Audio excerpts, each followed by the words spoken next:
Sejam bem-vindos então aqui ao Vigor.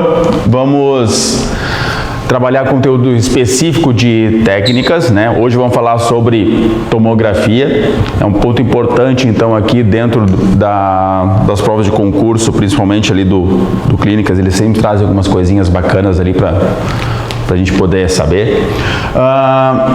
A ideia então aqui de tomografia é trazer, só relembrar alguns pontos para vocês. A ideia é exatamente relembrar alguns aspectos. E aí então a gente começa com os princípios básicos, embora não seja algo que vá pedir, né, mas só para a gente relembrar e ter um conceito.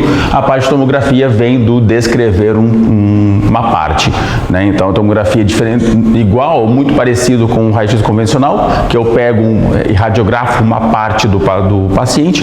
Aqui também eu vou adquirir uma parte do paciente, só que de maneira muito diferente, tá? Então o sistema, Atomo, ele vai executar, né, vai trabalhar com um sistema mecânico e parte, então, né, por ser computadorizada, um computador, exatamente para transformar essa aquisição de imagem, essa aquisição do paciente em uma imagem. Não podemos, se a gente fala sobre tomografia, a gente não pode esquecer ou não pode deixar de falar sobre cortes, né, tomográficos, por exemplo, né? Então nós temos três basicamente: axial, coronal e sagital, que são alguns, então, são os principais cortes que a gente vai adquirir na nossa imagem. E aí então vem aqui o conceito de cada um deles, né? Só para a gente relembrar, né, algo que muitas vezes vem batido durante o dia a dia, mas a gente muitas vezes não para pensar, não para verificar essas informações ou entender um pouco mais a respeito dessas informações, né? Então o sagital nada mais é do que a divisão em direita e esquerda, né? Então a imagem que permite fazer uma aquisição em que eu separe o paciente entre direita e esquerda, né? Uma das coisas que eu falo para os meus alunos é que quando eu olho uma imagem de sagital, ele é muito parecido com uma imagem em perfil. Se eu for olhar, né, tem uma imagem aqui, se eu for olhar uma imagem no raio-x perfil de coluna e olhar essa imagem axial de coluna, sagital de coluna, é praticamente a mesma coisa. Ele é muito parecido, ele lembra, né, isso. Então é uma maneira de poder relacionar, né, quando eu vejo um perfil, eu relaciono com o meu sagital. Além disso, tem o meu axial, mas antes disso eu vou para o coronal. Já explico por quê. Ó, no coronal, o que ele fala aqui? Ó? Ele divide em anterior e posterior. Se eu for observar em alguns momentos, não nessa imagem, mas em alguns momentos da aquisição de imagem, ele é parecido com o AP. Né? Dependendo, se eu pego parte mais anterior do paciente, eu consigo ver literalmente o rosto do paciente, né? Então fica muito parecido com uma imagem AP, né? Tanto que a gente pode relacionar aqui, ó, quando eu pego, né, um plano coronal, eu divido em anterior e posterior, ou seja, um AP. Então eu posso ver a imagem e aí eu faço essa relação, pelo menos para não me perder, pelo menos para isso, tá? Que pode simplesmente vir três imagens diferentes e fazer essa relação entre eles. É uma relação muito simples, mas se o cara não está preparado ali, se o cara não percebe essa diferença entre eles, ele não vai entender como funciona. E aí, eu pulei de propósito, vem o meu axial, em que vai dividir o paciente em superior e inferior. Qual é a relação que a gente pode ter aqui com uma imagem normal? Nenhuma. Não tenho nenhuma imagem que me tenha essa referência. Então, isso, de certo modo, é uma referência. Se eu não tenho nenhuma referência eu tenho. O sagital tem cara de perfil, o coronal tem cara de AP e o axial não tem cara de nada. Então, quando eu perceber que não tem cara de nada, já sei que eu estou vendo um axial. Ah, Eduardo, mas o axial aqui não é igual aquele axial que a gente faz lá, axial de patela. Cara, não tem nada a ver uma coisa com a outra. O axial de tela você trabalha a questão, por exemplo, de projeção de raio, não exatamente sobre a aquisição de imagem, tá? Não confunda as duas coisas.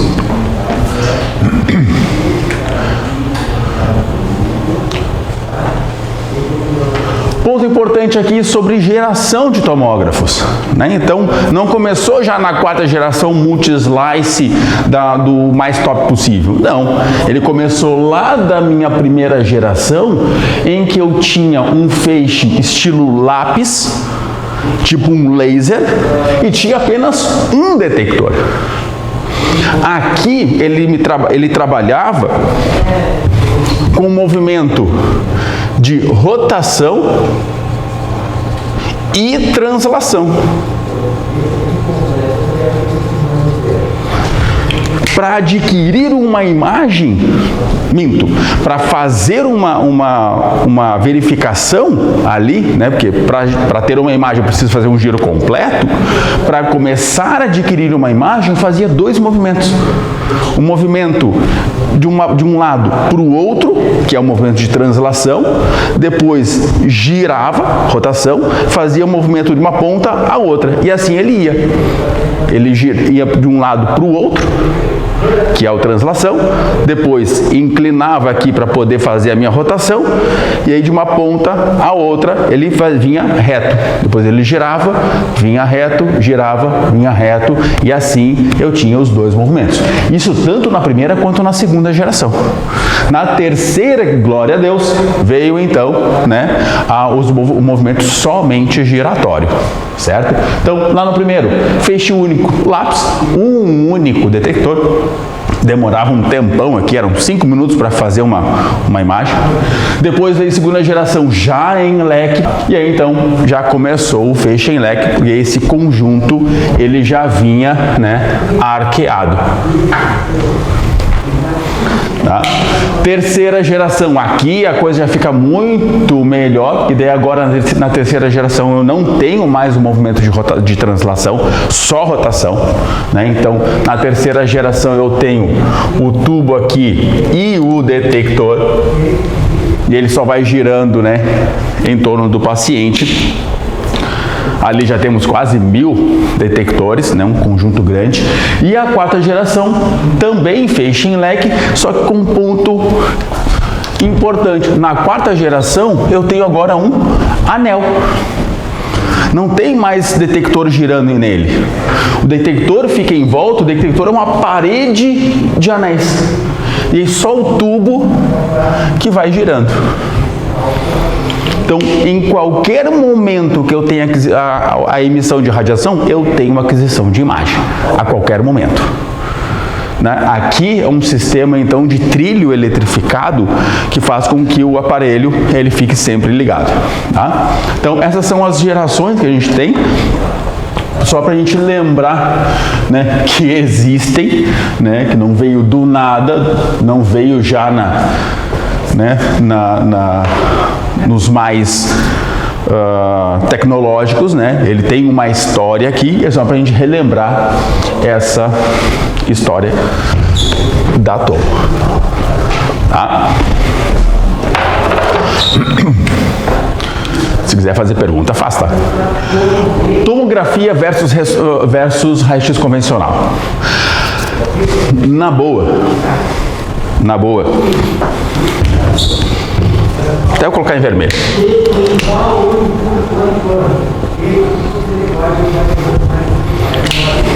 Cuidado aqui. Tá? Por quê? Simplesmente essa informação aqui, ó, essa primeira informação aqui, eu já vi várias vezes. Várias. Uma coisa muito simples, mas eu esqueço que isso existe. Tá? Vantagem, então. Algumas vantagens da tomo comparado com o raio-x convencional,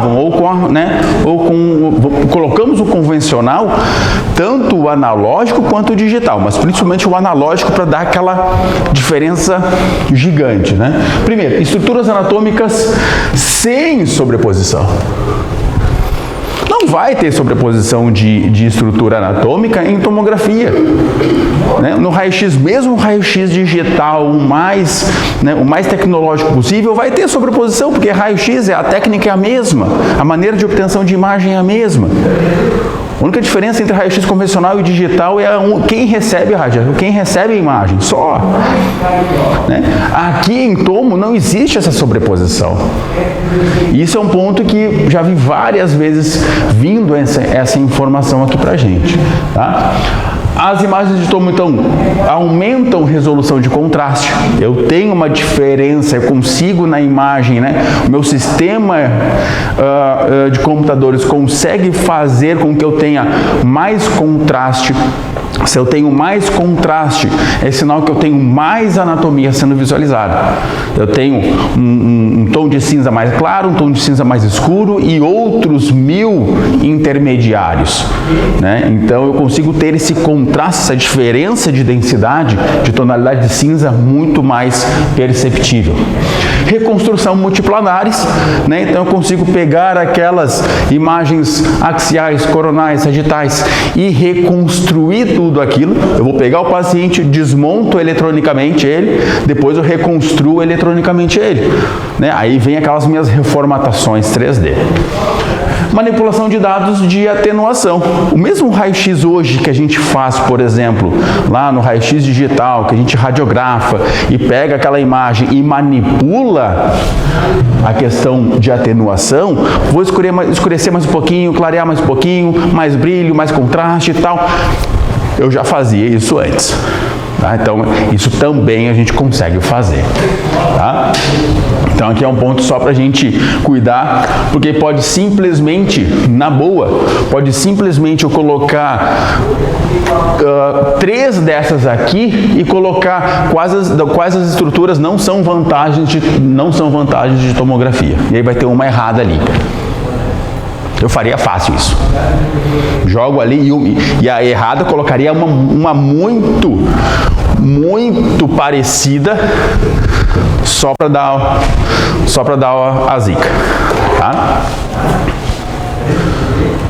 Então aqui é um ponto que a gente tem que cuidar exatamente para ter esses detalhes. Dentro da tomografia nós temos lá, né? Então, mais adiante, com muito mais tempo de estrado, nós temos as vantagens então do multi-slice. Aqui é só um adendo, né? Só um parênteses, né? Então, multicortes, então, multi-slice permite então vantagens sobre a tomografia pelo fato de ser, né, vantagem do tomógrafo tradicional ou mais comum, a questão de cortes únicos e volumétricos. Então eu consigo adquirir muito mais cortes, né, ao mesmo tempo que eu faço o processo de aquisição de imagem. Né? Então o tempo é muito mais curto, porque diferente de outros tomógrafos mais simples, eu adquiro para ter a imagem, adquiro para ter a imagem, adquiro para ter a imagem. No multi-slice eu adquiro e obtenho a imagem ao mesmo tempo. Que ele consegue fazer esse processo de aquisição e conversão dessa imagem de maneira muito mais rápida. Tá? Quantidade menor de meio de contraste, né? Como eu adquiro mais rápido, eu posso utilizar menos contraste também, o desperdício é menor. Melhor resolução espacial, detalhe, né, da minha imagem, e maior qualidade de imagem também. Só um parênteses aqui para a gente poder lembrar a respeito do multi-slice.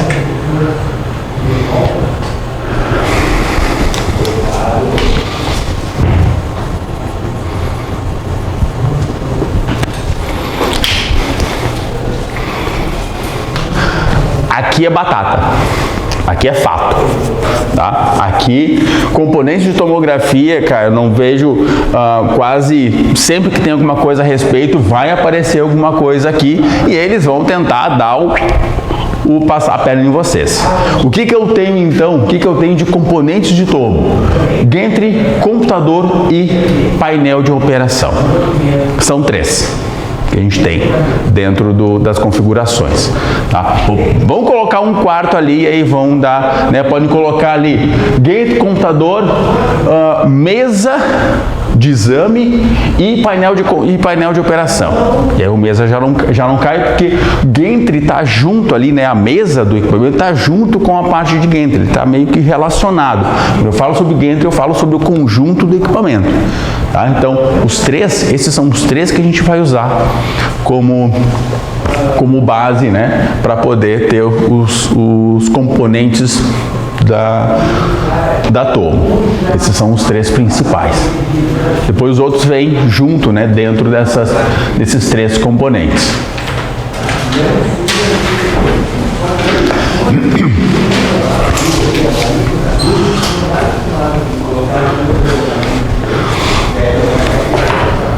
Para o gantry, então, o que eu tenho dentro do gantry? Eu tenho pelo menos 3 componentes diferentes.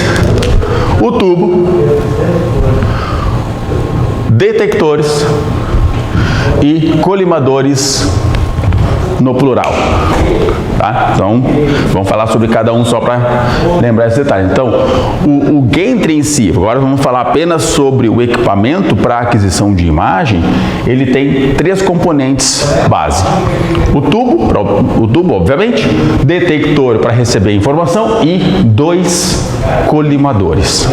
Vamos falar sobre cada um deles depois. Tá? Dependendo do equipamento, aí é uma questão mais técnica de cada um deles, tá? Ele pode ter uma inclinação de aproximadamente 30 graus para cada lado. 30 graus cranial, por exemplo, e 30 graus caudal. Esse seria o limite de inclinação do equipamento para fazer as aquisições de imagem. Tá? Por onde entra o paciente, lá, né, no orifício, ele é denominado a abertura. Tá? Então, a abertura ali é exatamente a área onde o paciente entra no pórtico. Mesa de tomógrafo, né, o mesa do tomógrafo ou a mesa do exame, então ela está conectada ao equipamento, conectada ao gantry e permite então essa interação entre eles. Né? Então eu tenho gantry conectado com a mesa e aí o conjunto gantry-mesa conectado com o meu painel de comando. Exatamente para fazer com que eles conversem, né, se eles consigam se entender. Varredura, então, né, tem uma terminologia como varredura, que é feita então a varredura ela é feita então para aquisição de uma imagem de uma determinada parte, né, dentro dessa abertura. Então essa varredura que ele faz é exatamente a primeira parte do meu exame. Então esse processo da mesa andar na primeira parte do meu exame é dita então varredura. Depois a gente vai ver que essa varredura ela tem um nome mais específico lá, né, a respeito de aquisição propriamente dita depois.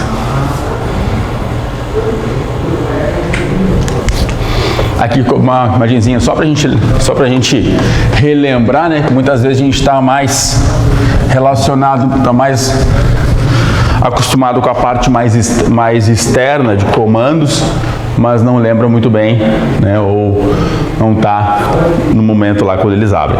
Então, nada mais é do que tubo, região, né, oposta, detector, e aí eu tenho o conjunto de colimadores, perto do tubo e perto do detector. Então, pré-paciente e pré-detector. E aí a abertura no meio, né, onde fica a parte do pórtico.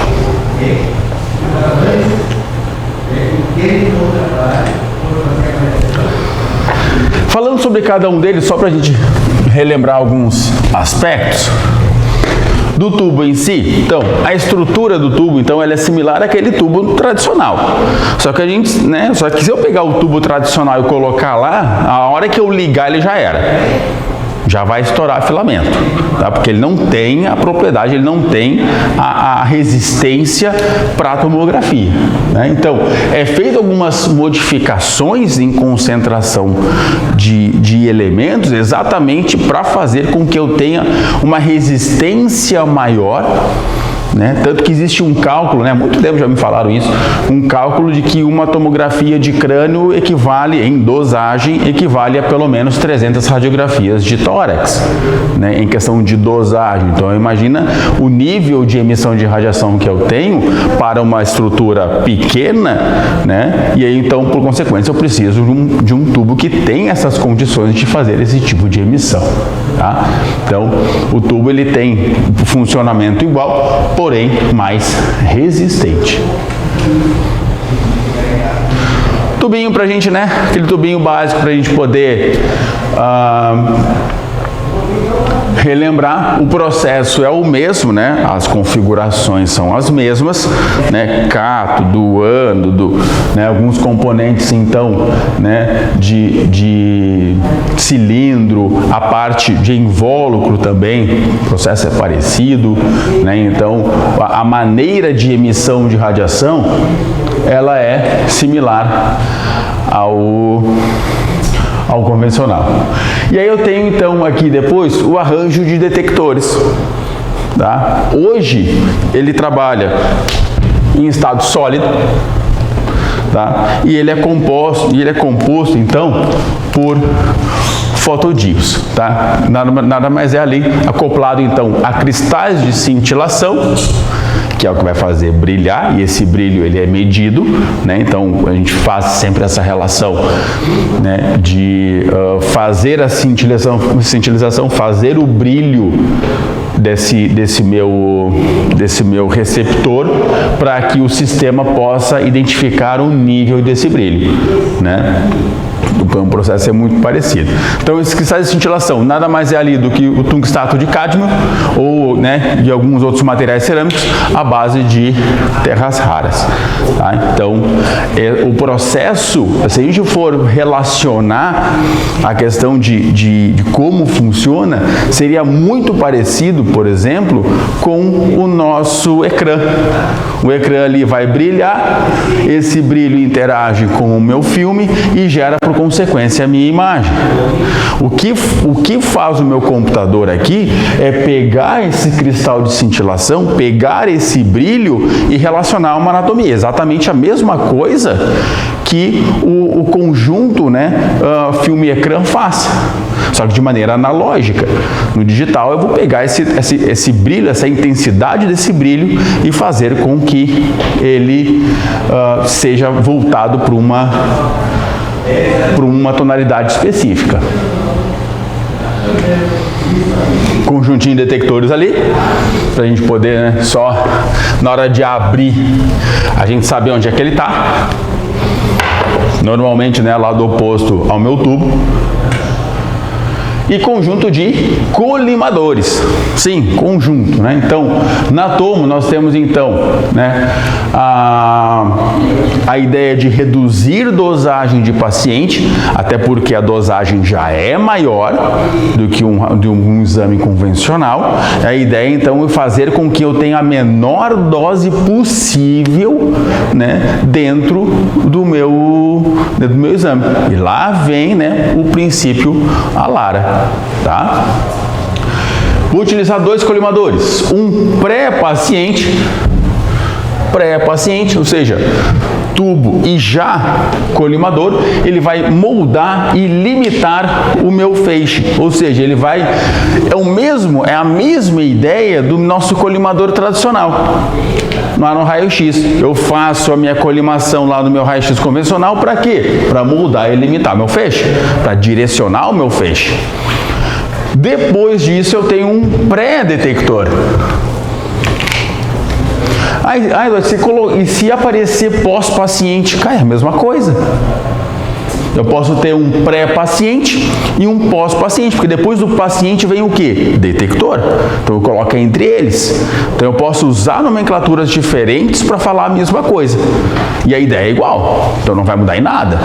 Tá? O pré-detector, então, ele vai determinar espessura de corte. Então o primeiro, ele me traz mais a questão de proteção.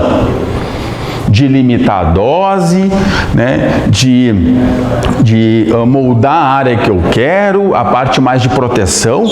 O pré-detector, depois do paciente, ele vai me dar aspectos mais técnicos, como espessura de corte, né, redução de radiação espalhada no meu detector, que é a ideia de qualquer processo de imagem é redução de radiação espalhada, independente do que seja, né? Então, reduz radiação espalhada e, por consequência, aumento de contraste. Isso aqui a gente faz no raio-x convencional até no analógico. Esse cuidado, ele vai permanecer sempre, esse cuidado, né? A gente sabe da radiação espalhada, né? O problema não, mas os aspectos que ele traz como distorção.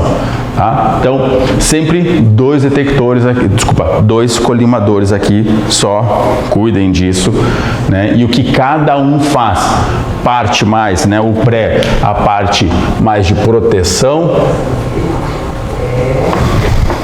diminui dose, né? Limita a área que eu vou irradiar, então tudo isso está relacionado mais à proteção do meu paciente, né? E o pré-detector, a parte mais técnica, a parte mais técnica. Daí é o que eu vou mandar, né? A partir do momento que no pré-detector ali, ou pós-paciente, essa informação ela já vem prontinha para mim. Ela já vem dentro dos parâmetros que foram definidos, para já na aquisição de imagem não precisar fazer nenhuma alteração.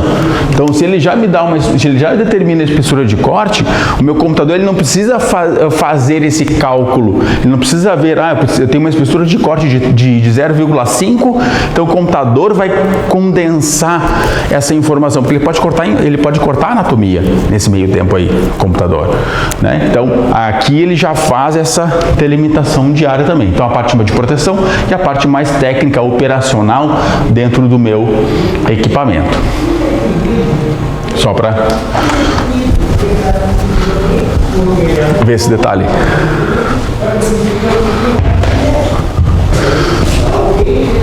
Não estou acostumado com palco ainda. Aqui, né, só um esqueminha para a gente ver essa explicação, né, esse texto em forma de imagem para facilitar a nossa vida, né? Então aqui, agora eu subo para ficar mais fácil. Região de tubo, né, só para a gente ver rapidamente. Lado oposto, então, né, eu tenho a parte de detector. E aí, os meus dois colimadores aqui, né? Exatamente para fazer pré-paciente, para poder fazer a parte, né, de proteção, e o pós-paciente a parte mais técnica. E aí depois, por consequência ali, né, os meus sensores, né, os meus detectores, para poder então converter essa imagem, né, essa aquisição em imagem. Ali fala, né, sobre o vídeo monitor, né, por ser digital, então eu tenho, né, computadorizada, né, tenho os meus monitores para nos orientar.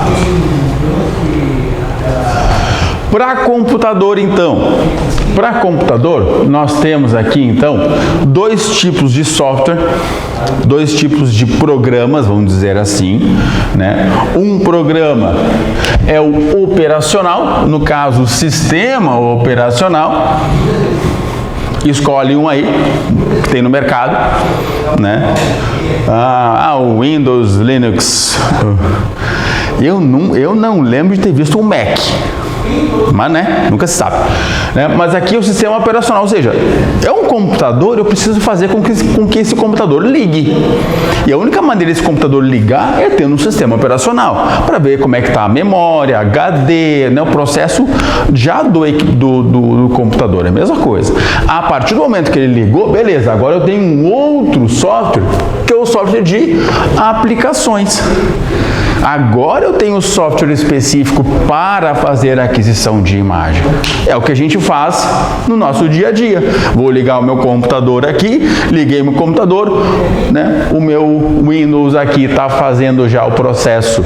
Normalmente esses sistemas operacionais eles são mais livres, assim, eles são mais específicos.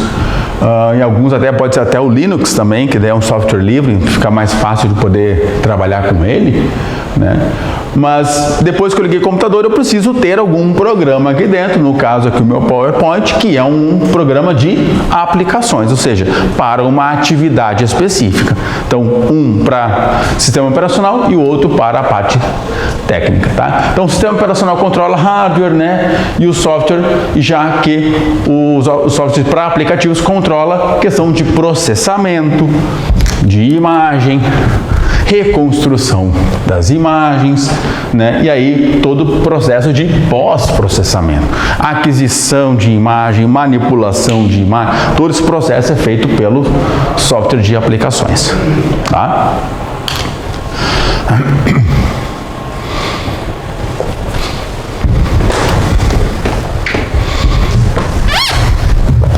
Depois eu apago outro.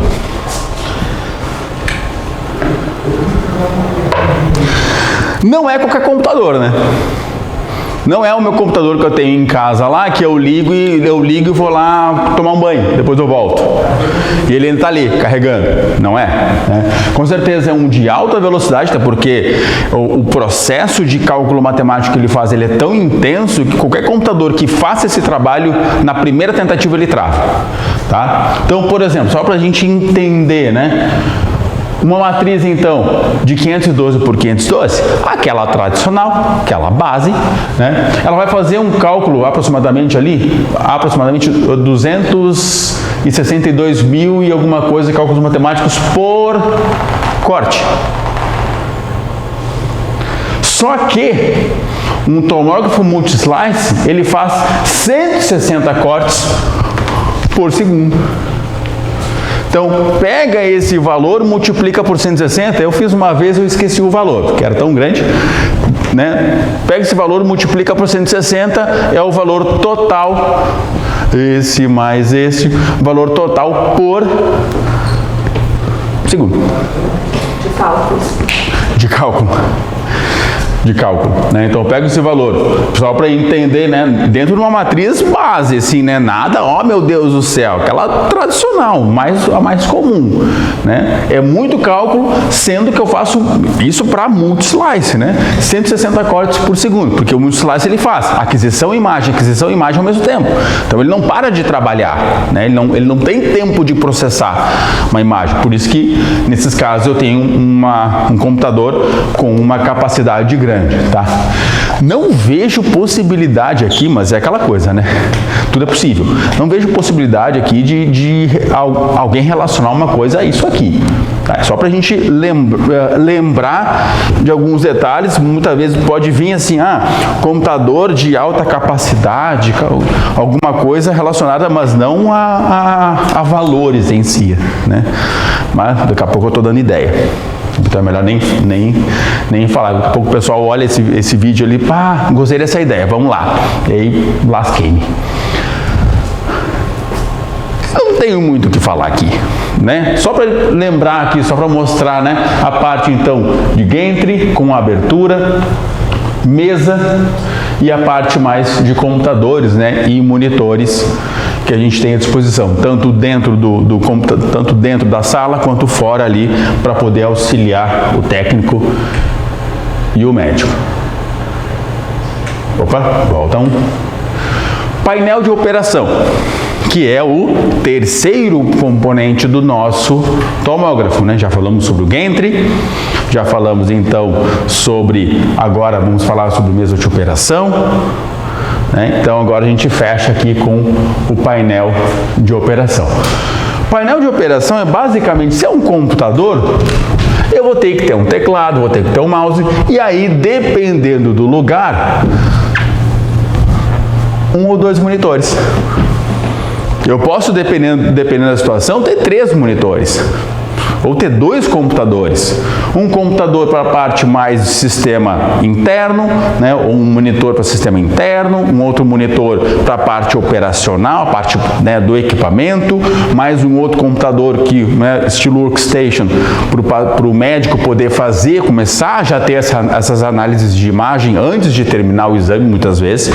Já começa lá, ele fica no cantinho ali já fazendo essa avaliação de imagem, ou até junto com vocês fazendo isso, né? Então eu tenho um monitor com parâmetros técnicos e outro monitor já mostrando as imagens para que o médico já possa ir auxiliando, tá? Então, aqui no painel de controle ou no painel de operação é que nós vamos começar a definir os nossos protocolos. É que isso aqui ele é tão corriqueiro, ele é tão batido, é tão dia a dia, que a gente não para pensar em algumas nomenclaturas. E é só essa a ideia, né? Passar essas nomenclaturas. Aqui a gente vai fazer então o processo de protocolo, né? Aquele mesmo protocolo, vamos fazer protocolo de crânio, tá? Mas, né? Vamos ver o por trás como é que funciona isso, tá? E aí, então aqui eu tenho manipulação de imagem, geração de imagem, né? Então aqui, protocolo, o qual ele é determinado, procedimento. Protocolo nada mais é do que um procedimento para poder, né, incluir ali quilovoltagem, miliamperagem, campo de visão, né, que é meu FOV, ângulo de inclinação, espessura, deslocamento linear, algoritmo. Na boa, eu, com o meu tempo de sala de aula, eu vim aqui fácil. Eu vim ali fácil. Coloco assim, são procedimentos e tal de protocolo. Coloco ali, coloco um errado e deixo vocês se jogarem. Eu, dentro da minha maldade. Na minha maldade eu faria isso, né? Porque isso aqui é o que está escrito. Então, são coisas que eu faço no dia a dia, mas eu não percebo a quantidade de informação que tem dentro desse processo que eu faço tão automático, eu não percebo esse processo, né? Então, ali, KVMAS, né? KVMAS, campo de visão, que é meu FOV, ângulo de inclinação, tudo isso já vem tão pronto, tão já específico, né, dentro do meu equipamento, já vem como um protocolo que eu não mexo nisso muitas vezes, né? Então são processos que eu acabo deixando ali porque já está como um protocolo mesmo, eu só vou lembrar deles quando eu tiver que fazer alguma alteração, né? Então, espessura de corte, deslocamento de mesa, algoritmos para reconstrução, janela de exposição.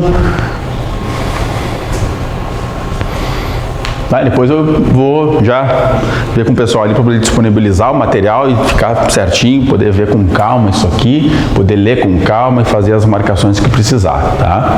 Então, só para chamar a atenção, né?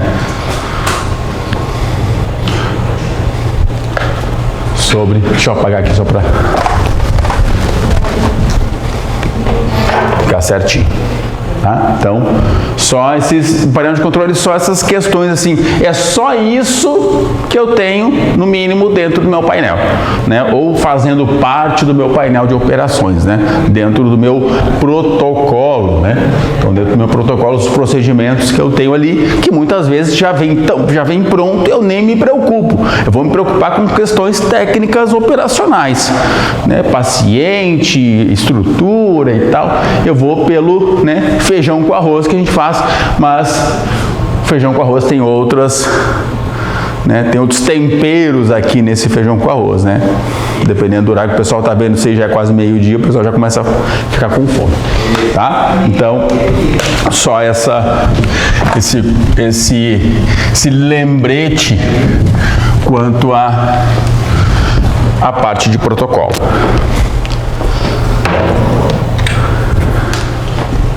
Bom, essa aqui é a visão do nosso dia a dia, né? Então, nada mais é ali, né? Salinha separada, painel de comando, né?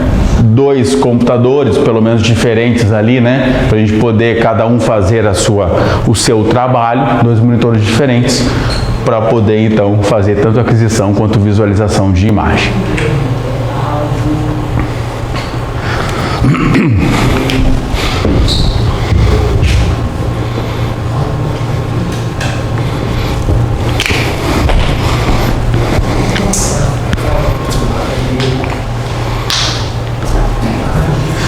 Número de TC, então número de TC ou unidades Hounsfield. Aqui então,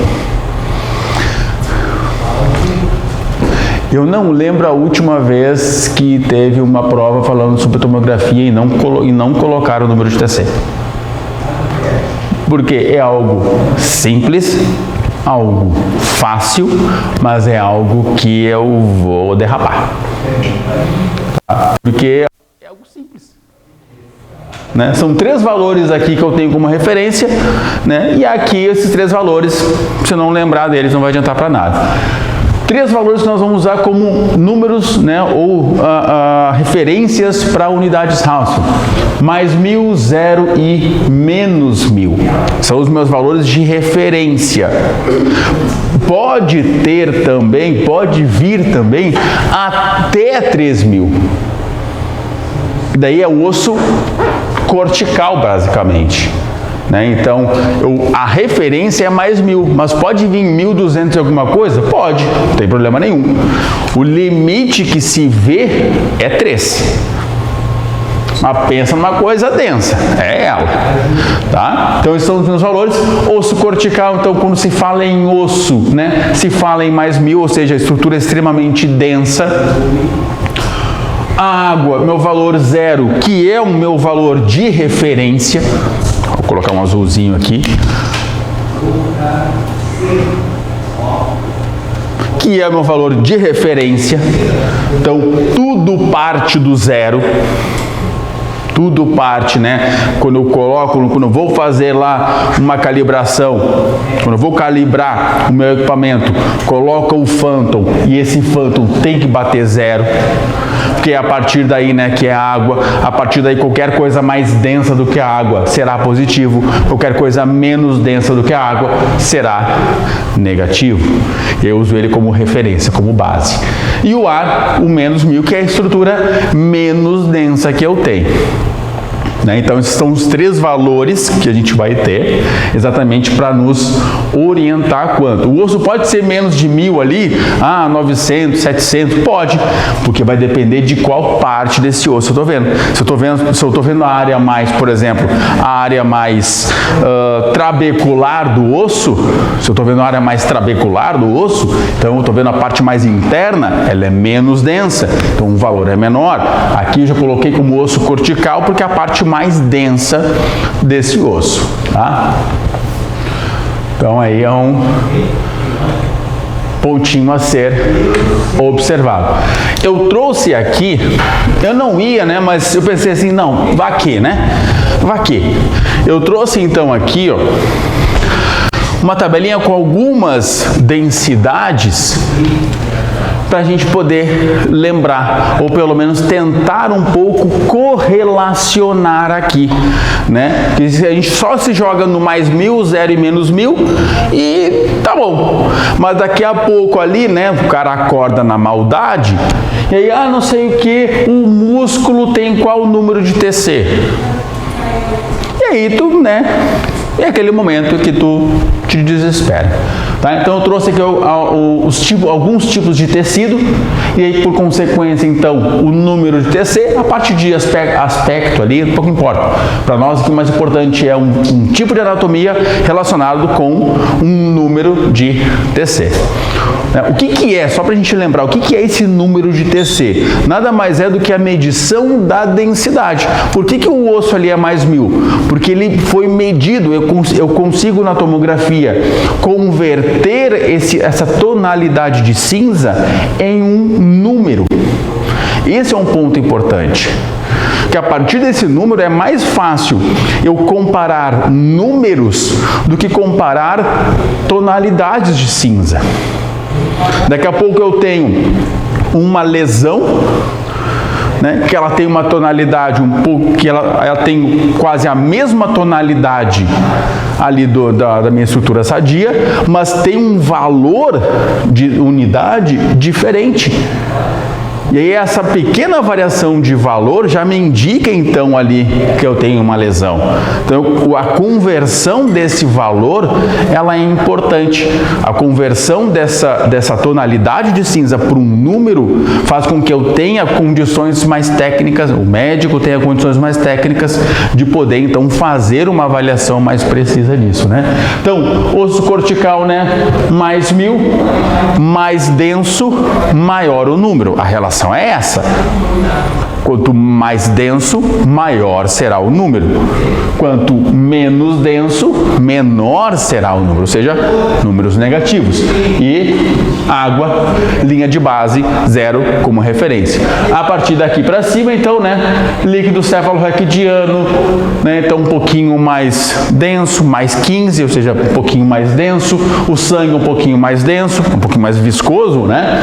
Substância cinzenta, branca, músculo, e aí vai lá para o tecido cortical. E aí para baixo, né? O que eu teria menos denso do que a água? Bom, pelo menos aqui vamos usar duas. Gordura é menos densa, né?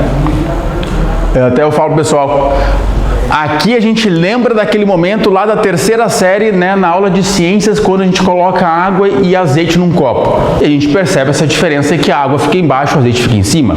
Por quê? Por densidade. Um é mais pesado, o outro é mais leve. Quem é mais pesado? Água. Quem é mais leve? Gordura. Por isso que ele está aqui embaixo. Porque ele é mais leve, ele é menos denso. Pulmão, e aí já vem ar com estruturas anatômicas, né? Então, já, claro, obviamente o valor ele é um pouco maior do que o ar em si. O ar aqui seria praticamente o ar puro, vamos dizer assim, né? O ar dentro do pulmão.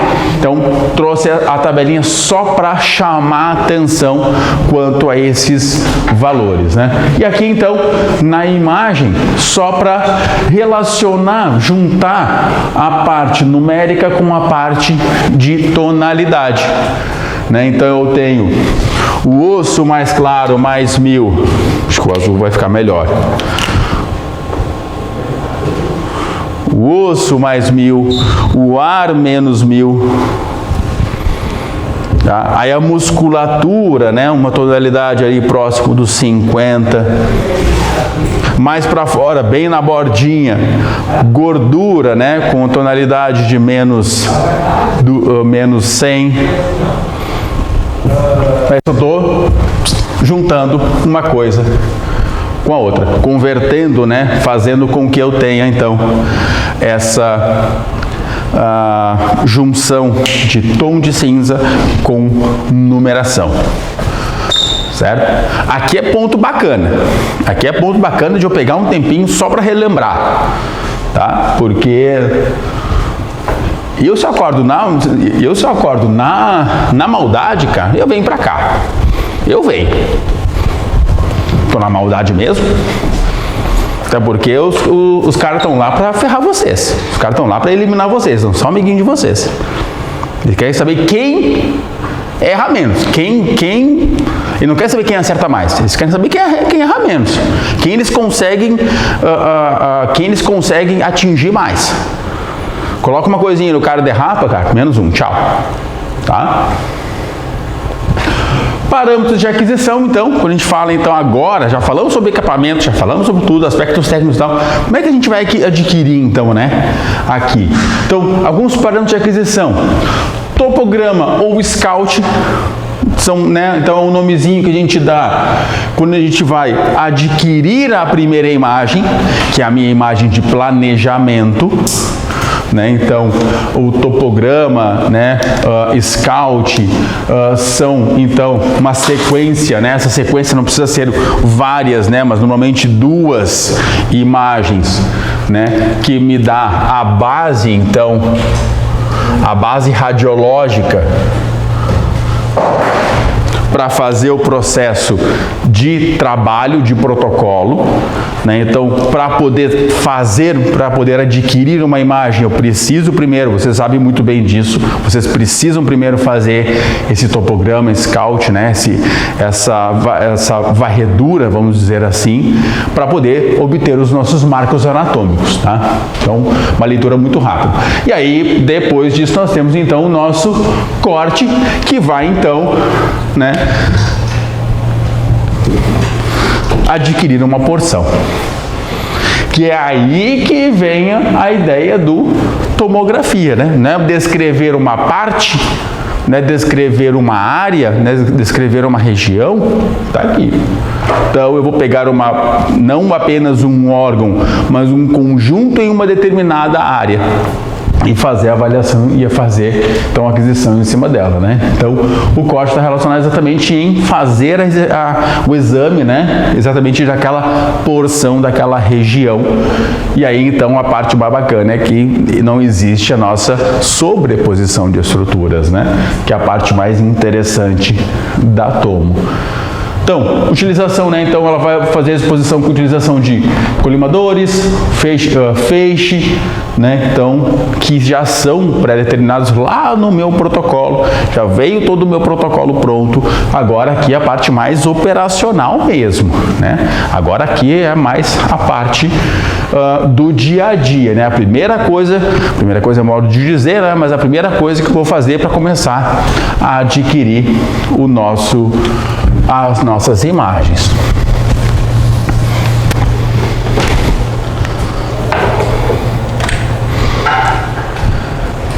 Alguns outros aspectos, então, né, técnicos aqui.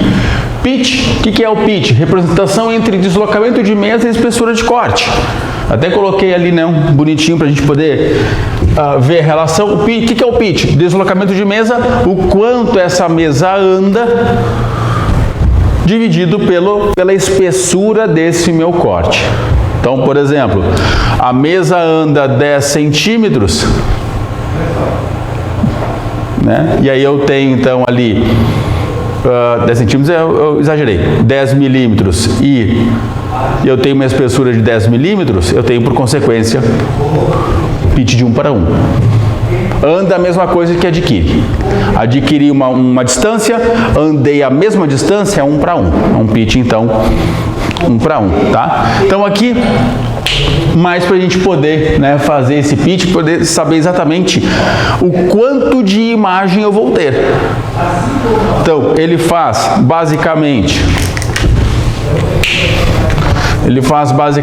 né, adquire uma área e anda uma área. E aí vai, adquire outra área, anda outra área e segue a vida. E aí aqui também já vou conseguir trabalhar de que estrutura eu tenho, né? Uma estrutura pequena, eu posso utilizar uma espessura de corte pequena, por consequência o pitch será diferenciado, será menor, tá? Exatamente para poder adquirir, não posso fazer uma espessura de corte de crânio para abdômen. Posso, mas eu vou ficar um tempão trabalhando com imagem. O que era para ter umas 60 imagens, eu vou ter umas 200. Porque eu tenho uma espessura de corte desse tamanho, né? Vamos pensar assim, hora do almoço, né? Vou sair daqui e vou lá comer um sushi. Um sushi. Aí eu pego lá o salmão, corto bem fininho, estilo carpaccio. Se eu pegar uma peça de salmão e cortar bem fininho, cara, eu vou ter umas 200 peças para fazer. Mas não, hoje aqui o pessoal é parceiro, eu vou cortar em tolete. Vou cortar uns pedaços, uns bife. Eu vou ter menor quantidade de bifes, vou ter menor quantidade de peças, né? Porque a espessura dele é maior. Quanto menor a espessura, mais imagem, mais informação eu tenho. Quanto maior a espessura, menos imagem ou menos peças eu tenho, né? Menos aquisições eu tenho. Então, em estruturas grandes eu consigo trabalhar. E o meu protocolo já vem pronto aquilo, né? Como a gente tinha mostrado ali. Já volta e já falo. Ó, no meu protocolo tá aqui, ó, deslocamento de mesa, campo de visão, ângulo, ou seja, esse meu protocolo já está pronto, já foi definido isso lá pelos técnicos, né? Só que é uma coisa que eu não trabalho muito, só por isso. É uma coisa que eu não vou mexer assim, eu vou mexer quando eu precisar. E aí que eu vou lembrar que aquilo lá existe. FOV, que é o meu campo de visão, a área que está sendo mostrada a minha imagem. Né? FOV pequeno é estilo colimado, uma área mais determinada. FOV grande, uma área mais ampla, estilo panorâmica, por exemplo. Né? Então vai depender, uma focada, FOV pequeno, área mais aberta, FOV grande. Os meus fatores de exposição, raio-x é fator de exposição normal, nem me preocupo com isso. Né? KV, MAS. Filtros, que são algoritmos então de reconstrução, são filtros utilizados para poder obter, né, e dependendo ali, né, do meu equipamento, já fazer algumas alterações técnicas pós-aquisição de imagem. Então são os meus filtros exatamente para poder, né, aquele mesmo filtro que eu utilizo, né, vou colocar um filtro aqui no Instagram. Não sei se dá para falar marca, mas tudo bem. Né? O filtro lá, né, no aplicativo de imagem que começa com a letra I. Né? Então o que acontece? Eu vou ali, bati a imagem, vou colocar um filtro aqui e tal, para ficar mais bonito e tal. É a mesma coisa. Eu estou melhorando a minha imagem, estou agregando, colocando alguns parâmetros técnicos em cima dela ali para que eu realce determinadas informações. Janela e largura. Aqui é um ponto de cuidado.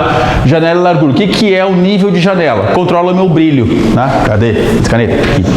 Né? Então, quando se fala em janela, se fala em brilho da imagem, né? Ou seja, é determinado pela densidade desse meu tecido. Então, mais brilho, menos brilho, né? Quando a gente vai lá no computador lá, quando eu coloco mais brilho, a imagem fica mais clara. Quando eu coloco menos brilho, a imagem fica mais escura, né? E depois o contraste vai fazer essa diferença entre eles. E a largura, dentro do nosso, é a variedade de números de TC. Número de TC é o quê? Tonalidade de cinza, né? Ou seja, contraste. Deixa eu mudar aqui, para ficar duas cores diferentes e ficar bonitinho. Então, janela e largura, quando eu trabalhar com janela e largura dentro do meu equipamento, isso já vem pronto, né? Ele vai me trazer então o nível de brilho, né? Que é a minha janela, vermelho, nível de brilho, mais claro, mais escuro, né? Mas quando ele vem o mais claro e mais escuro, é tudo mais claro e mais escuro, né? Tudo mais claro e mais escuro. E a largura me dá o meu contraste. Aí sim, clareio tudo e no contraste eu começo a dividir um pouquinho ali o que estava, né, ficou meio parecido, eu consigo diferenciar novamente no meu contraste, tá? Então janela e largura ele traz essas definições aqui para a gente poder trabalhar.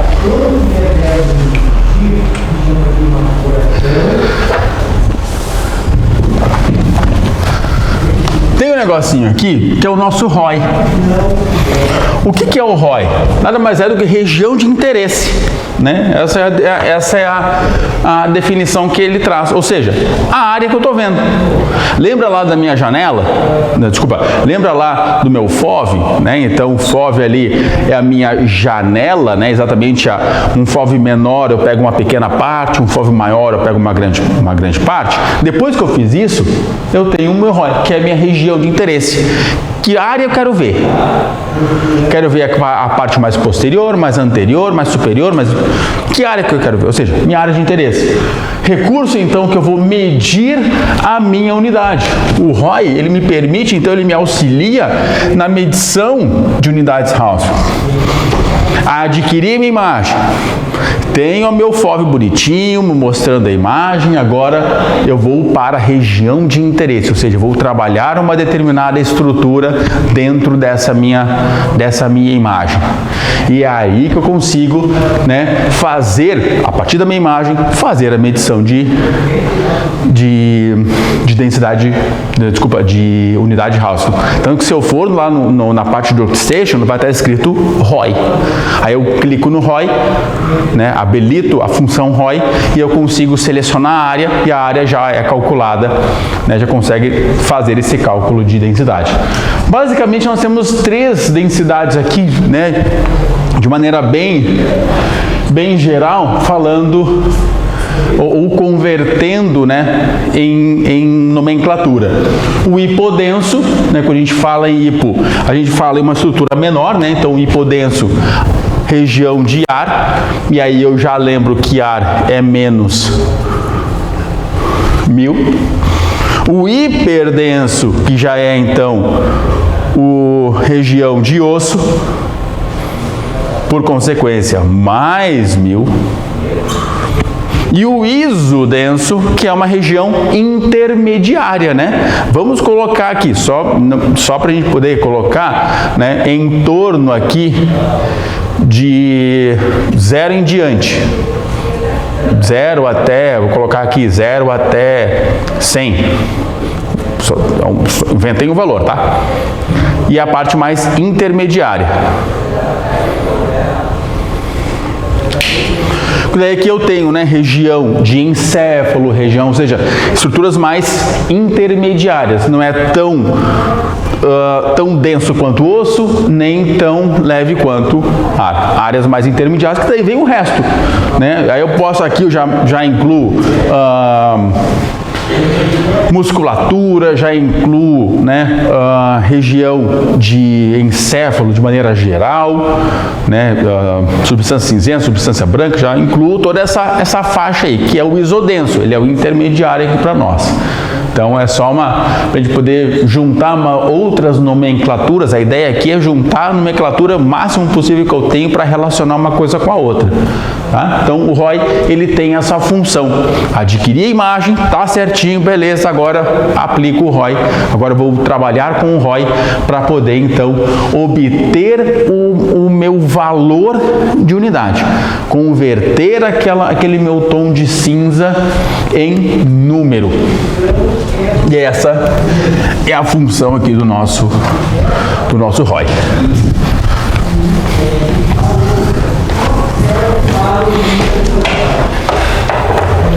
Essa é a função. Filtros, né? O que é o filtro então? Algoritmo utilizado para reconstrução de imagem. Então, eu vou, escolhido pelo técnico, né, na hora do exame, eu vou definir assim, aqui eu vou fazer, então vou utilizar um filtro standard, ou seja, sem filtro. Eu não quero destacar nada aqui. Quando eu faço a utilização de filtro, porque eu quero destacar algo. Se eu não quero destacar nada, porque daqui a pouco eu não estou procurando nada específico ainda, né? Porque não se sabe de histórico nenhum, eu coloco um filtro standard, né? Que é uma janela para partes moles que vai mostrar de maneira geral a minha anatomia. A partir do momento que eu já entendi alguma coisa, beleza, vou para o intermediário, que é o detail, que é para contorno de estruturas, né, principalmente em osso, sem granulação de tecido. Eu vou ter então um aumento da minha qualidade de imagem, né, então vou ter mais detalhes e eu consigo então ali nesse momento, fiz o standard, beleza, fechou, tranquilo, mas daqui a pouco tem uma lesão bem exatamente entre o meu osso e meu músculo. E aí eu posso colocar estilo intermediário, e daí eu consigo ter uma definição mais em contornos de osso e conseguir fazer a diferença, conseguir perceber essa área mais específica. E o Bone, né, algoritmo então para realçar estruturas ósseas. Agora eu quero ver o osso praticamente, eu quero ter mais informação, ter mais qualidade em osso. Então, ou eu faço um, ou eu faço o outro, né? Ou eu busco uma determinada estrutura, uma determinada região ou outra.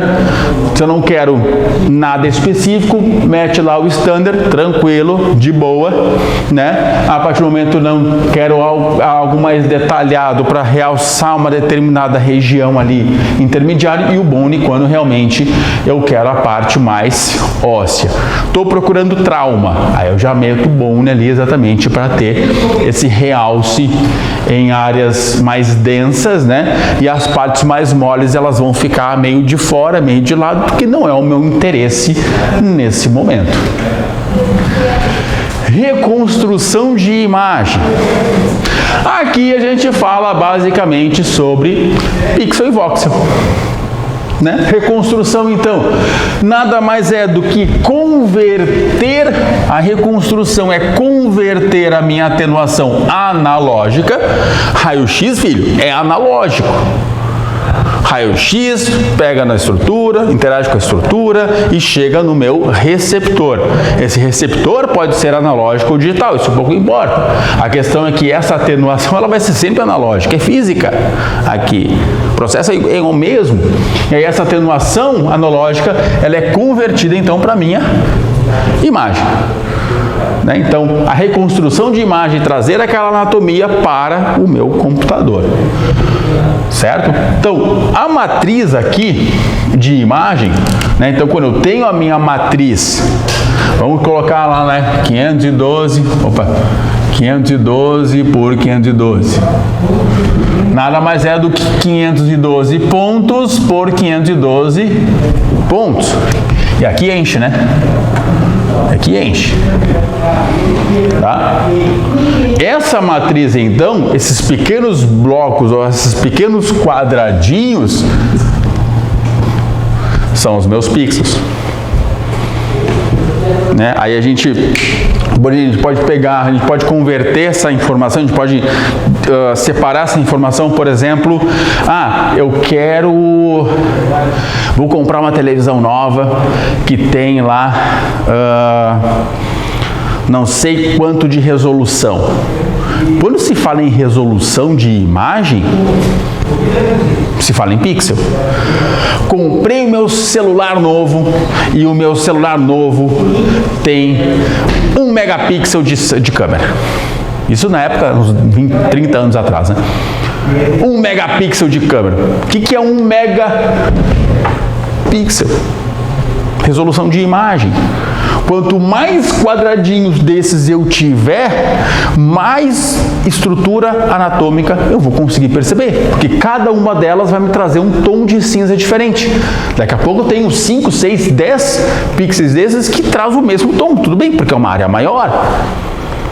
Mas isso me permite pequenas areazinhas.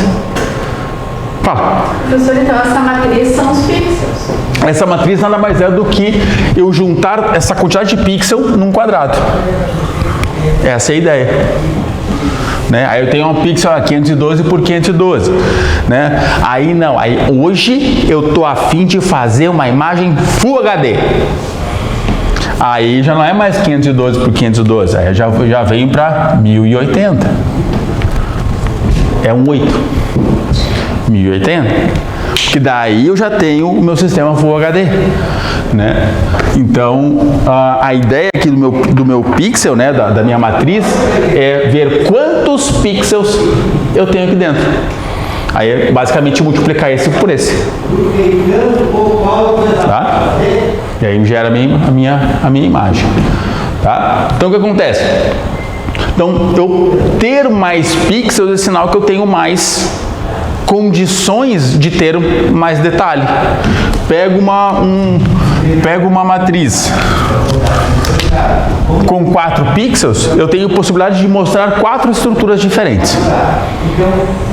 Se eu der a sorte e cada quadradinho me trazer um tom de cinza diferente. Se não pegar, dar o azar de todos os quadrados ter o mesmo tom, ou seja, estou vendo a mesma coisa.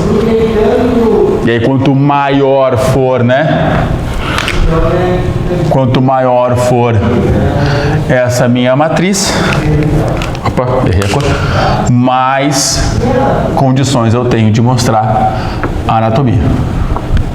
Agora começou a melhorar.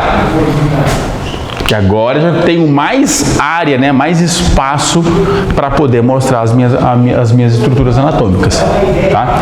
Então, cada pixel, ele vai me trazer o quê? Cada pixel aqui, ó, cada pixel vai me dar uma representação bidimensional, o 2D, minha imagem. Meu raio-x, né, meu raio-x digital tem que ser, para ser pixel, tem que ser digital. Não me pega uma película, não vai adiantar nada. Tá? Mas a minha imagem, aquela imagem estática ali, ela vai ser então bidimensional, tá? Nesse caso aqui, então, eu posso também converter em imagem 3D, o tridimensional. E aí quando eu parto para o 3D, ele me traz o voxel. Daí ele me traz a profundidade. No pixel eu tenho altura e largura. Quando eu coloco o voxel, eu coloco profundidade. Aí eu coloco profundidade. Não sei desenhar direito, mas é algo mais ou menos assim. Errei aqui, mas foi. Agora eu trago profundidade. Que é o quê? Aqui, quando eu vejo o meu voxel, eu estou vendo exatamente a minha espessura de corte. Se eu tenho uma espessura de corte, por exemplo, de 1 milímetro, o meu voxel vai ser de 1 milímetro. Ou seja, a minha profundidade vai ser de 1 milímetro. Tá? Então, antes era só o 2D, que é o que aparece normalmente, começo por aí, né? Faço a aquisição. Se eu pegar só quero adquirir axial. No axial eu consigo transformar o pixel em voxel? Não, não dá. Porque eu só tenho uma vertente. Eu só tenho de frente. Para ter uma imagem 3D ou ter um voxel, eu preciso ver de frente, eu preciso ver de lado, eu preciso ver de baixo para cima, ou seja, eu tenho que ter pelo menos os meus 3 cortes. Cada corte me dá uma vertente diferente. E aí, a partir daí, juntei os 3, aí sim eu consigo ter uma reconstrução. Para isso, fica mais difícil, tá? Então, a profundidade aqui, então, né, de um voxel é determinada, então, pela minha espessura de corte. Quanto esse quadrado ele tem de profundidade? Então, esse valor é o valor, por exemplo, jogar aqui 1 milímetro, é o valor, então, de espessura. Ele me traz, né, a altura e largura normal ali de imagem, e aí na profundidade que ele vai me trazer essas outras informações para ter o meu 3D. Tá? Professor, então, no caso, então, por exemplo, uma tomografia de crânio, o voxel do crânio seria menor do que o voxel do abdômen, por exemplo? Sim, sim, porque daí, como eu trabalhar com espessura, né, claro, vai depender da minha estrutura. Crânio total, um crânio e abdômen total, sim. Né? O voxel aqui será no crânio menor, porque a espessura de corte é menor.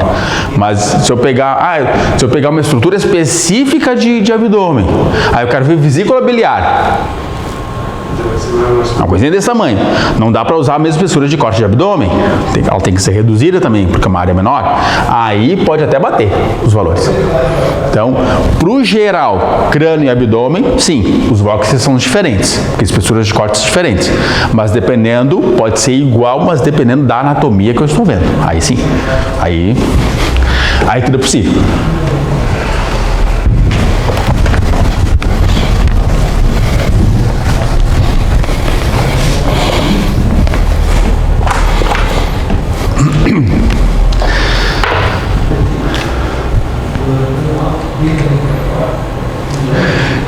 Trouxe só esse resumo que eu nem vou ler, tá? É só um resumo sobre reconstrução. Daí, aqui é o geral do geral, um textinho só para a gente poder relembrar rapidamente as informações. Eu nem vou me ater aqui para não perder um pouco do nosso tempo. Até que tá cedo até. Conexões e arquivamento. Né? Então, tem uma parte do edital lá que fala sobre arquivamento de imagem, né? Fala sobre algumas questões mais de redes, né? Alguns processos que ele comenta lá, então a gente vai trazer junto no nosso material. Conexões e arquivamento. O que é uma rede, então, de computador? A rede de computador, então, é uma configuração de estações de trabalho. A rede de computador é conectar uma coisa a outra. Hoje eu tenho o meu roteador lá da minha internet que trabalha com uma rede. Você não tem a rede de vocês lá? Vocês chegam em casa e está lá conectado, né, na rede? Ou seja, ele faz o quê? Ele conecta coisas a coisas. Computadores, né, equipamentos a equipamentos. Então, é uma configuração de estações de trabalho. Pode estar numa área confinada, numa área única, né? Mas ele pode também estar em diversos outros locais que permitem esse acesso. Então a rede, ele faz essa conexão de informação. Eu pego o meu tomógrafo e conecto por rede, né? Conecta esse tomógrafo a uma estação de trabalho que está lá, né? Meu aparelho está lá no primeiro andar, conecto por rede num computador lá no 10º andar. Aí eu faço a imagem e o carinha lá no 10º andar já começa a ver essas imagens também, ou ele tem acesso, né, ao sistema, acesso ao PACS, a essas informações, tá? Estação de trabalho nada mais é do que um local dentro do meu serviço ou localizado em algumas outras unidades, né, para envio de informação, ou também aqui o processo de trabalho, de manipulação em cima delas. Estou numa sala aqui fazendo aquisição de imagem, na sala do lado tem um médico já fazendo a manipulação dessas imagens, ou seja, as minhas estações de trabalho, tanto dentro do serviço quanto em locais, né, remotos ali, local afastado, que tenha conexão de rede e tenha todos os processos, todos os softwares específicos para manipulação de imagem. Então isso pode acontecer. Pode ser até remoto também. Estou aqui e o carinha lá no Piauí, coloquei um lugar bem longe, está fazendo esse processo, está fazendo esse trabalho. Lugares, dependendo de lugares muito pequenos, né? Cidades muito pequenas, daqui a pouco tu vai numa cidade muito pequenininha lá, eles não têm a raio-x analógico, eles têm digital, porque é mais vantagem eu ter um digital aqui, pensando numa tomografia ou algo do tipo, um raio-x convencional, e ter o digital, porque daí eu consigo mandar essa imagem para um médico radiologista lá de São Paulo. E o meu lugar lá, minha cidade tem 2.000 habitantes. Daqui a pouco não vale a pena para o local eu ter um médico radiologista pelo volume de exame que eu faço. Aí eu pego essas imagens, mando lá para um médico radiologista lá de São Paulo, ele faz, né, a análise e manda de volta o laudo para nós. Pronto, resolvido o meu problema. Tá? Então, aqui eu consigo trabalhar em estações de né, fazer estações de trabalho, é separar, é jogar ali as minhas estações, jogar essas minhas informações para outros lugares. Arquivamento, então. As imagens de tomo, elas são hospedadas no PACS, Picture Archiving and Communication System, né, o sistema de comunicação e arquivamento de imagens. Então o PACS é a área, né, o meu servidor onde ficam guardadas essas imagens. Outros equipamentos, além do PACS, existem algumas formas alternativas, né? Como por exemplo discos ópticos ou até rígidos, né? Tipo um HD, algo do tipo, né? Que tem uma alta capacidade. O meu pendrive é nada mais é do que um outro tipo de arquivamento. A minha nuvem, onde eu tenho outros materiais guardados que a gente usa lá, né? Na nuvem também é um outro sistema de arquivamento. E aí vai depender, né? Eu posso ter o meu computador em casa, que é o meu servidor, que para mim então é o meu PAX. E a partir daí eu me conecto ao meu servidor, pego a informação que eu quero, mas é o servidor meu. Por exemplo, deixo meu computador ligado, entro aqui nesse computador, acesso remotamente o meu computador lá, ou seja, o meu servidor, para obter as informações que eu quero. Tá? Impressoras que são ligadas à rede novamente, né? Tudo isso aqui é interligado. As minhas impressoras, então, normalmente a laser, que gera uma qualidade, né? Gera, então, uma impressão de alta qualidade, né? E resolução, exatamente para imprimir essas cópias físicas desse material, dessas imagens. E interpretação de exame, né, costuma ser então pelo radiologista nas estações de trabalho. Fiz a imagem aqui, colega, né, o médico radiologista ali do lado, ele já tem, porque a imagem ela é gerada e já jogada, quando eu jogo no sistema, quando eu jogo no servidor, o meu médico já tem acesso a essas imagens, ele já começa, enquanto eu estou finalizando o processo aqui, né, de imagem, fazendo as reconstruções para colocar no servidor, ele já vê as imagens que já estão prontas, tá? Então, é uma maneira de poder distribuir, né, a ideia de conexões e arquivamento, distribuir essas imagens e ainda também guardar essas imagens de acordo, né, com a minha necessidade. Procedimentos, então, para fazer exame, os procedimentos que eu tenho aqui, então, né, paciente posicionado sobre a mesa, as posições elas são bem limitadas, né, nós não temos, diferente do raio-x convencional, nós temos, né, uma cacetada de posicionamento, cada um para mostrar uma coisa diferente. Aqui o posicionamento é de maneira mais simples, né, mais básicos, normalmente ali depende do exame, decúbito dorsal, decúbito ventral, dependendo do exame, né, da proximidade, cabeça entrando pelo pórtico primeiro, né, pela abertura, ou o pé entrando pela abertura primeiro, vai depender aqui o pé e cabeça, praticamente, qual é a parte que está mais perto ali. Se eu quero, por exemplo, o tórax, começa pela cabeça, porque é mais fácil chegar, começar pela cabeça até chegar ao tórax. Se eu quero mais membros inferiores, os pés entram primeiro, porque é mais rápido de chegar. Né? Quero fazer joelho e começa pela cabeça, o cara vai ter que passar todo ele pelo pórtico. Aí não vale a pena. Daqui a pouco, dependendo do meu equipamento lá, o meu paciente já começa a danificar o meu equipamento também. Dependendo da marca, então, do equipamento, então, aqui, da marca, né, do fabricante, a imagem preliminar pode ser dita como escanograma, scout ou topograma. Já tínhamos comentado a respeito, né? Mas aqui só trazer algumas 3 possibilidades de nomenclatura falando sobre a mesma coisa. Aquela prévia, né, aquela imagem prévia, ditas de 3 maneiras diferentes, daqui a pouco a gente vê alguma delas aparecendo por aí. O técnico utiliza então o scout, né? Utiliza então o scout para selecionar um intervalo de varredura, ou seja, qual é a área que eu quero visualizar, né? Então o escanograma, o topograma, ele me limita também essa área. Se eu quero crânio, a área de varredura é somente crânio. Se eu quero abdômen, a área de varredura é apenas abdômen, né? Senão, se eu não faço isso, se eu quero crânio e seleciono a varredura de crânio a tórax, ele vai varrer de crânio a tórax, mas eu só queria crânio. Tá? Parâmetros adicionais, né, vão constar então no protocolo. Fator de exposição, a gente já comentou a respeito, campo de visão, espessura de corte, deslocamento. Então, isso faz parte do meu procedimento, faz parte então do meu processo de trabalho, né, de cuidados.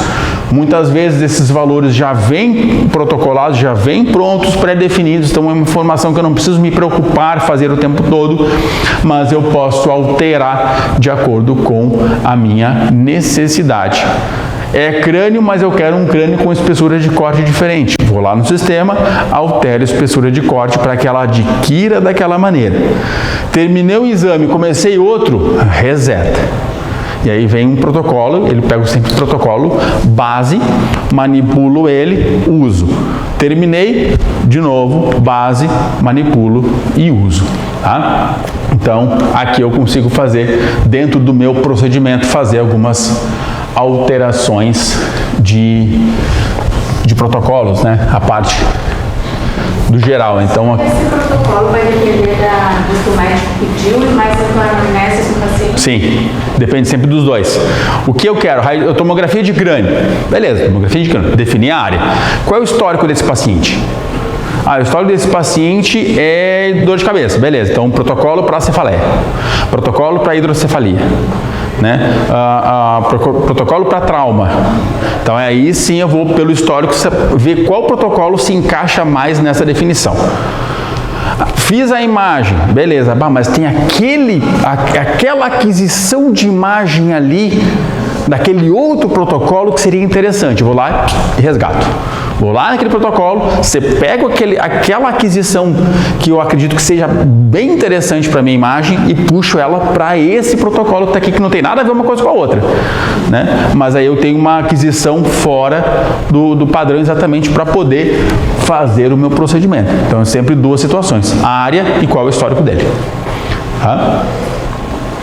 Certo? Então, aqui eu vou ter desse procedimento, é praticamente o cuidado que eu tenho do passo a passo, alguns passo a passo, para poder fazer essa definição. Comunicação e consentimento, né? E fazer com que o paciente entenda alguns cuidados aqui é importante. Então, explicação de exame, o que eu tenho que explicar aqui então? Natureza do exame, o que vai acontecer? Eu sei o que vai acontecer, mas ele não sabe. Ele não faz a mínima ideia do que vai acontecer, ele nunca viu esse aparelho na frente dele, é a primeira vez. Então ele vem nervoso, então vamos explicar um pouco de como funciona. Né? Quando a gente vai fazer algo que a gente não sabe, de repente não tem alguém para me explicar como é que as coisas funcionam. Quando eu vou lá no meu primeiro dia de estágio, eu já sei tudo. Já chego apertando o botão, até vai, né? Apertando os botões errado e tal. Mas eu tenho alguém para poder me explicar algumas coisas. Quando eu vou fazer um exame, eles não vão me orientar quanto ao procedimento dentro desse exame, que eu nunca fiz. Nada mais justo que eu faça isso também. O que vai acontecer? Vai ter barulho? Não vai ter barulho? Vai mexer? Não vai mexer? Explica alguns cuidados. Né? Duração do exame, vai durar ali 10 minutinhos, 5 minutinhos, dependendo do exame. Né? Então dá uma previsão. O ideal é sempre dar aquela previsão maior, né? Que nem prazo de correio. Joga 30 dias e chega em 10, tu acha que o correio é a melhor coisa do mundo. Mas faz a contrária para ver se não, né? Então, duração de exame, ter uma ideia de exame, né? Necessidade de permanecer imóvel, né? A importância disso. O paciente não está ali porque ele quer, ele está ali porque ele precisa. Então, orientar ele da maneira correta faz com que ele execute o procedimento de maneira correta também. Né? Então, isso é um ponto importante para a gente fazer. Monitoramento, então. Monitorar então sempre o paciente durante o procedimento, que ele pode se mexer, e aí, na hora que ele se mexer eu consigo parar meu exame, fazer as correções e dar seguimento. Instrução sobre respiração, né, conforme necessário, tem que puxar o ar, tem que soltar, então fazer essa orientação sempre junto, né, com o que vai acontecer também junto, e obter uma história clínica do meu paciente, né, saber o que está acontecendo. Muitas vezes a gente pergunta, o que aconteceu? Dependendo do que tu olha, tu pergunta mais por curiosidade, porque como é que, né, aquela pergunta, o que aconteceu, mas pensando assim, o que tu fez? Quando vem aquela situação atípica, né? Mas ali é o histórico para saber exatamente qual é a abordagem que eu vou precisar. Daqui a pouco eu uso o básico, né, o tradicional, o protocolo de referência, mas daqui a pouco eu consigo acrescentar alguma outra aquisição, alguma outra sequência que vá facilitar. E aí esse entendimento do que aconteceu é importante. Né? Daqui a pouco eu tenho ali uma hidrocefalia, eu tenho ali uma cefaleia, mas daqui a pouco eu utilizo um protocolo de AVC só para tirar dúvida. Daqui a pouco, sabe? Então é só umas definições ali de história. Meio de contraste. Sabemos, né, que nós vamos utilizar então meio de contraste. Esse meio de contraste então ele é intravenoso. Tá? Normalmente, né?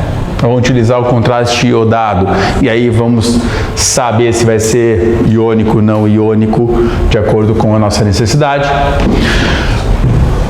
As tomografias multi-slice, né? Então vão utilizar um injetor eletromecânico, né? Uma bomba de infusão, exatamente para facilitar esse meu processo. Eu ter um tempo de aquisição aliado ao meu tempo de contraste, exatamente para ter um passo certo e não perder, né, não perder o ponto certo de contraste. Daqui a pouco, se eu faço manualmente, dependendo, eu posso colocar antes ou depois do processo de aquisição e acabar então perdendo o tempo certo, principalmente se eu for fazer algo arterial. Seleção cuidadosa, então, de volume que eu vou colocar e velocidade que eu vou colocar. São uns cuidados que eu tenho que ter exatamente para não prejudicar o meu paciente, colocar um volume, colocar uma velocidade muito rápida, faz com que eu pegue uma veinha um pouco mais sensível e ela vai estourar se o fluxo for muito rápido, a pressão for muito forte, né? Então eu tenho que ver exatamente que tipo de veia que eu fiz o acesso para poder fazer de uma maneira um pouco mais certinha ali, ajustar isso também, né? Então eu vou cuidar, eu vou definir, eu vou garantir que esses níveis fiquem dentro do que eu preciso. Daqui a pouco eu preciso de um volume maior, preciso de uma velocidade maior de contraste, porque aquele meu exame pede. Quero uma fase arterial, então eu preciso que o volume ele seja mais rápido, a velocidade de injeção de contraste seja mais rápida, porque eu preciso pegar a fase arterial. Professor, como é que seria esse injetor eletromecânico?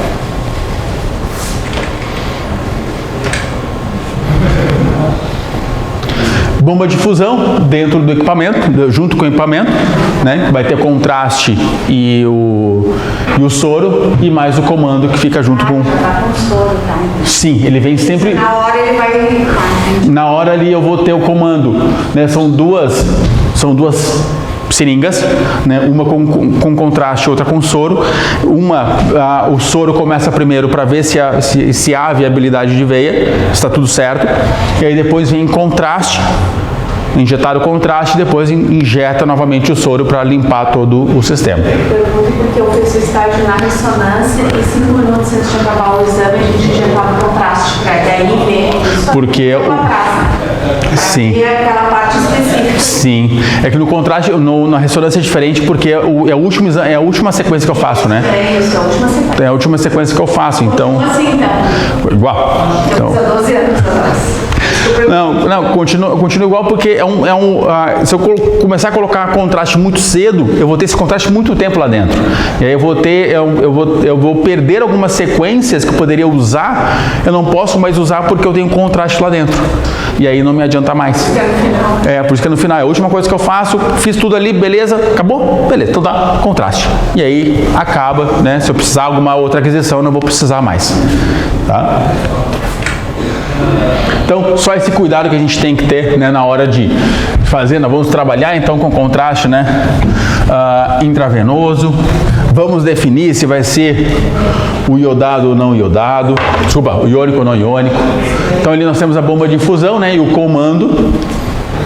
Aqui no comando eu vou separar, eu vou definir quanto de contraste eu estou colocando, né? Qual o volume, né? Qual a velocidade desse contraste, né? Então eu tenho aqui primeiro o soro, 5 segundinhos ali exatamente para ver viabilidade de veia, ver se o sistema está funcionando correto, para não colocar contraste de cara, né? Então, se extravasou, já percebo que extravasou, então eu já sei ali que aquela via já não é mais certa ou aceitável, né? Mas pelo menos só tem soro onde extravasou, tranquilo, faço um novo acesso e começo de novo.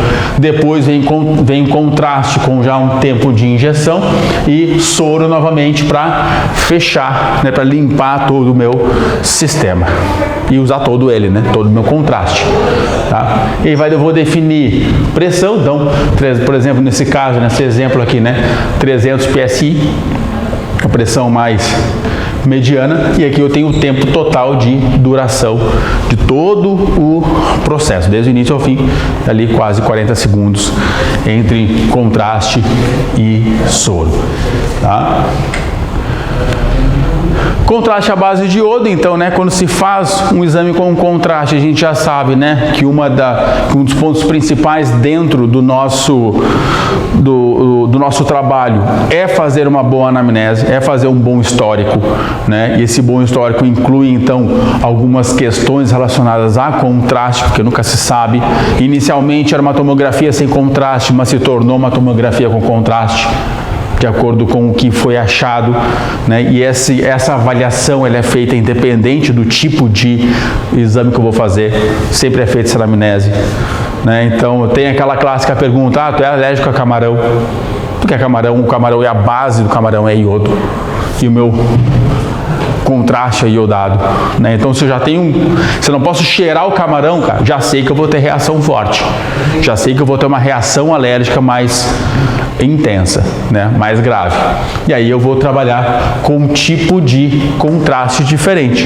O iônico tradicional, mais comum, tem alguma coisa? Não, iônico.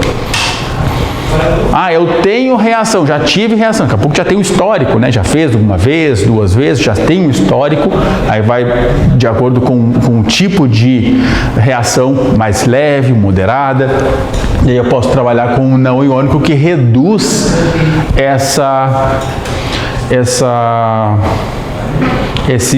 esse alérgico, né? Reduz essa reação alérgica. Qual é a ideia do contraste, então? Contraste nada mais é do que um líquido, só que com um número atômico muito alto. E isso faz com que ele apareça, porque eu só vou ter a minha imagem, a interação da radiação ali com o meu objeto, com a minha matéria, né? Mais interação quando o número atômico for alto, mais denso. E aí, embora seja um líquido, ele vai aparecer na imagem porque ele vai contrastar e, por consequência, demonstrar aquela minha estrutura de partes moles, que é o meu objetivo. Quero ver a minha artéria ali do encéfalo, mas sem nada eu não consigo ver. E aí, vai o contraste para dar aquela visualizada. Contraste hidrossolúvel, né? Então, solúvel em água, né? Ou seja, em soro, consigo misturar os dois para poder trabalhar de maneira mais tranquila. E a sequência é sempre, né?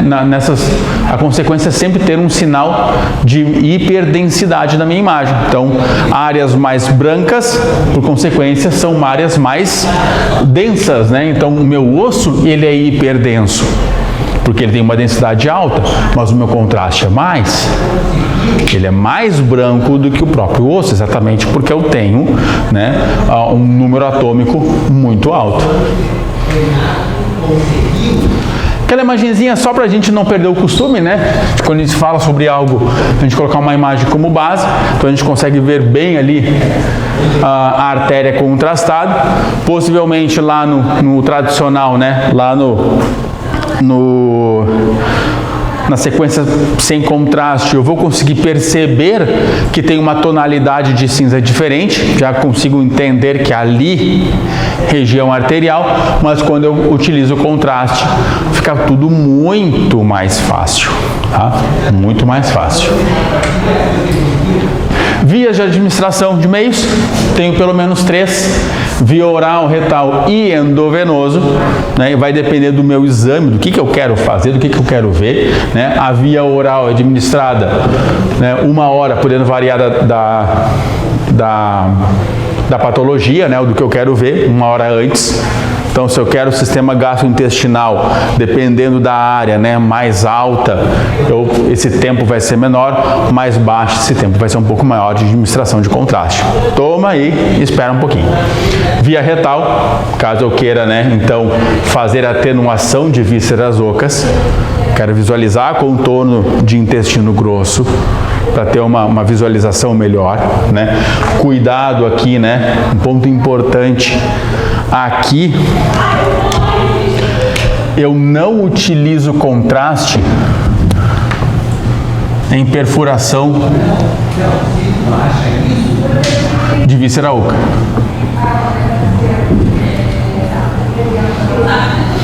Eu não uso contraste. Sempre cai. Calma, né? Me veio agora na... Eu nem tinha...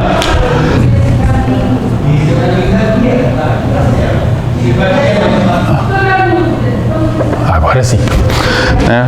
Sempre cai alguma coisa assim, porque ele é uma informação simples, mas quando vê ela aparece ali, assim, perdida no meio do negócio ali, aparece, né? Então, cuidado com isso. Perfuração de víscera oca não faz utilização de contraste.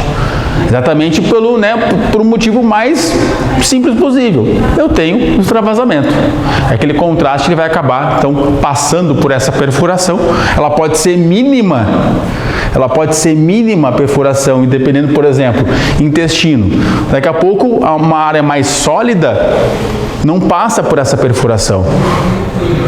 Mas aí quando o contraste vem, ele vai se misturar, porque ele é hidrossolúvel, ele vai se misturar com essa parte mais sólida e vai levar essas partículas sólidas menores para fora. E aí eu tenho a minha infecção. Aí já era. Tá? Então, quando tem a possibilidade, segura um pouco, vamos ver, e aí a gente vai testando, vai vendo até o momento que for seguro fazer. Tá? Só perguntar era se o exame contrastado, quem tinha perfuração podia fazer administração contraste, não? Aqui ele sempre vem alguma coisa, quando se fala com contraste aqui, sempre vem alguma coisa relacionada com víscera oca, com perfuração de víscera oca. Sempre vem alguma coisinha ali, parece meio batido assim, mas é uma coisa que a gente esquece muitas vezes, né? Na hora que a gente está no dia a dia, a gente acaba esquecendo. Cuidados para administração. Agora eu vou apagar aqui. Cuidados com a administração, então, aqui, ó. A solicitação, então, do médico, né, sempre vai ser o uso de contraste, então eu tenho que ter, né, uma avaliação prévia desse meu paciente, exatamente para ver se realmente esse meu paciente ele tem as condições para isso. O primeiro filtro, a primeira barreira, se ele vai utilizar ou não contraste, é a gente. É a primeira barreira, é o primeiro ponto que a gente vai definir se realmente vai ser utilizado ou não, pelo histórico do paciente. Depois que chegou no exame, aí o médico, de acordo com os achados, que ele vai fazer a definição mais precisa. Tá? Então, paciente sempre, né, relacionado, paciente sempre então informado sobre as reações ao contraste. Tá? Checar sempre fatores de risco, né? Medicação, uso, né, de agentes nefrotóxicos também. Então nós temos ali, né, por exemplo, metformina não deve ser utilizada naquele momento, né? Tem que ser suspenso, por exemplo, exatamente para não ter o risco de interação medicamentosa, né? A metformina com o contraste, e isso gera por consequência toxina pro rim. E avaliação histórica e condições clínicas e, por consequência, o NPO. Tá? Então, fazer essa orientação, normalmente na marcação do exame já é feita essa orientação, né? Exatamente para dizer para o paciente o que tem que ser feito e o que não pode ser feito. Né? Então, falar para o paciente que não comer uma feijoada na prévia é importante. Né, não ir na churrascaria e comer na prévia é importante, exatamente porque eu preciso ter esse controle. Certo? Beleza. Fechamos então aqui a tomo. Na reço de tarde eu trago o resto para a gente fechar essa primeira partezinha aqui. E aí então falo mais um pouco, trago um pouquinho mais também a respeito ali de algumas questões de contraste também, só para fechar, tá? Aconselho, dá uma lida em reações de contraste, principalmente o iodado, dá uma lida ali em tabelinha de reações, né? Quais são as reações leves, quais são as moderadas, quais são as graves, exatamente para poder ter essa tabelinha. Vou ver se eu acho ali para a gente trazer e poder bater ali alguns cuidados. Certo?